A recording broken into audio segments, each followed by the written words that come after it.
আসসালামু আলাইকুম everyone, welcome back to my channel. আশা করি আপনারা সবাই অনেক বেশি ভালো আছেন। আমিও আলহামদুলিল্লাহ অনেক বেশি ভালো আছি। আজকে আমি আপনাদের জন্য একটা 31st স্পেশাল রেসিপি নিয়ে চলে আসলাম। আর এটা হলো এই মজাদার চিকেন বারবিকিউ বা কয়লা পোড়া চিকেন, যেটাই বলতে চান। আমার নানু এই চিকেনটা খুব একটা পছন্দ করে না, বলে যে কয়লার একটা বা ধোয়ার একটা বাজে স্মেল থাকে। বাট এছাড়া কিন্তু আমাদের বাসার সবাই অনেক বেশি পছন্দ করে। আর এটা বানানো কিন্তু খুবই সোজা আর খেতে অনেক বেশি মজা। তো আর দেরি না করে চলুন চলে যাই আমরা মূল ভিডিওতে। তো প্রথমে এখানে আমরা নিয়ে নিয়েছি 1 কাপ পরিমাণে পানি ঝরানো টক দই। সো টক দইটা এমনভাবে নিতে হবে যতক্ষণ না পানি ঝরানোর পর 1 কাপ মেপে নেবেন। তো তারপর এখানে আদা বাটা আর রসুন বাটা দিয়ে দিলাম 2 টেবিল চামচ করে। তারপর দিয়ে দিচ্ছি 2 টেবিল চামচ পরিমাণে মরিচ গুঁড়ো। তারপর আমরা দিয়ে দিব ভাজা জিরের গুঁড়ো 1 টেবিল চামচ পরিমাণে। এখন আমরা তান্দুরি মশলা দিব 2 টেবিল চামচ পরিমাণে। এটা অপশনাল, তবে এটা দিলে টেস্টটা অনেক বেশি ভালো আসে। তারপর আমরা গরম মশলা দিব 1 টেবিল চামচ পরিমাণে। এখানে দুইটা গরম মশলা আছে। আর এখানে কাবাব মশলা দিচ্ছি 1/2 চা চামচ পরিমাণে। আরও দিয়ে দিচ্ছি লেবুর রস 2 টেবিল চামচ পরিমাণে। গোলমরিচ গুঁড়ো দিব 1 টেবিল চামচ পরিমাণে। এটা আপনারা চাইলে বাড়িয়ে অথবা কমিয়ে নিতে পারেন।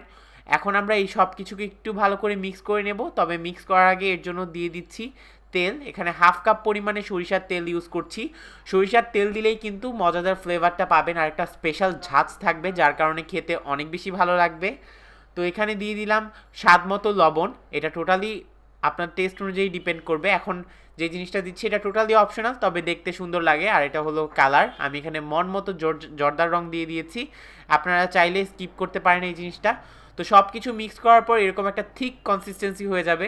পাতলা না করার ট্রাই করবেন, দইটাকে একদম ভালো করে পানি ঝরিয়ে নেবেন, তা না হলে কিন্তু অনেক বেশি পানি ছাড়বে। তো এখন আমরা এখানে চিকেন দিয়ে দিচ্ছি। আমরা এখানে চিকেন দিচ্ছি 3টা। এখানে মোট 1.5 কেজি বা 2 কেজির মতো চিকেন আছে, আমার ঠিক খেয়াল নেই। তো আমি এরকম ছোট ছোট পিস করে নিয়েছি। আপনারা চাইলে আপনাদের মন মতো যে কোনো সাইজের পিস করতে পারেন। এখন এটাকে মাখিয়ে রেখে দিব ওভারনাইট অথবা 4 থেকে 5 ঘন্টা। তবে আমি ওভারনাইট রেখেছি, ওভারনাইট রাখলে ফ্লেভারটা অনেক বেশি ভালো হয়। তো এখন আমরা এই বারবিকিউ স্টিকগুলো নিয়ে নিয়েছি। এই স্টিকগুলো এগুলোতে ভালো করে তেল মাখিয়ে এভাবে গেঁথে নিচ্ছি। তো আমরা প্রত্যেকটাতে 2টা অথবা 3টা করে দিচ্ছি সাইজ অনুযায়ী।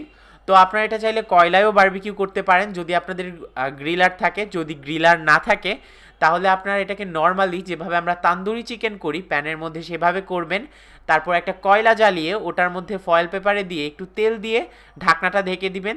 তাহলে দেখবেন একটা মজাদার কয়লার ফ্লেভার এসেছে আর খেতে কিন্তু একদম সেমই লাগছে। তবে আমি আজকে বারবিকিউ মেশিনে করব, এই কারণে এইভাবে গেঁথে নিচ্ছি।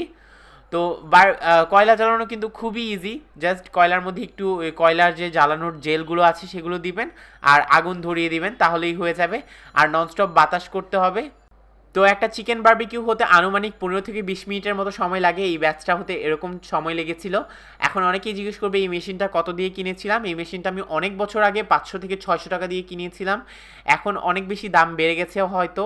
তো এখন আমরা এটাকে ননস্টপ এভাবে বাতাস করছি আর এরকম উল্টে দিচ্ছি। যখন দেখবেন এক সাইড এরকম হয়ে যাবে তখন আমরা এগুলোকে উল্টে দিব। এখন বারবিকিউটা আপনারা কীরকম পছন্দ করেন এটা কিন্তু টোটালি আপনার উপর ডিপেন্ড করে।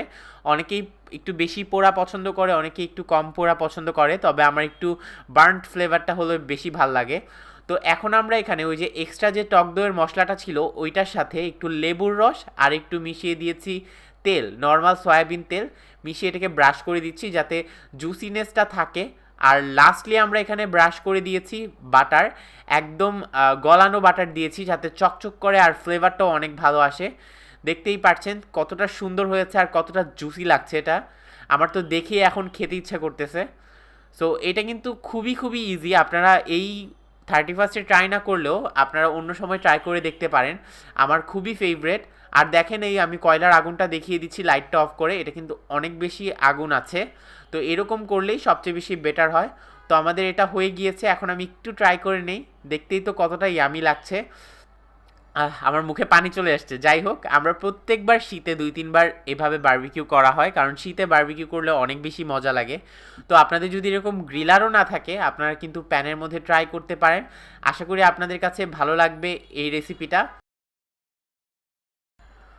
যদি এই ভিডিওটি দেখে এই রেসিপিটি ট্রাই করে থাকেন অবশ্যই আমার ফেসবুক গ্রুপে শেয়ার করে দিতে ভুলবেন না। ফেসবুক গ্রুপের লিঙ্কটা আমি ডেসক্রিপশন বক্সে দিয়ে দিব। যারা যারা এখনও আমার ফেসবুক পেজ সেজানস কিচেন অফিসিয়ালে লাইক দেননি অবশ্যই লাইক দিয়ে পাশে থাকবেন।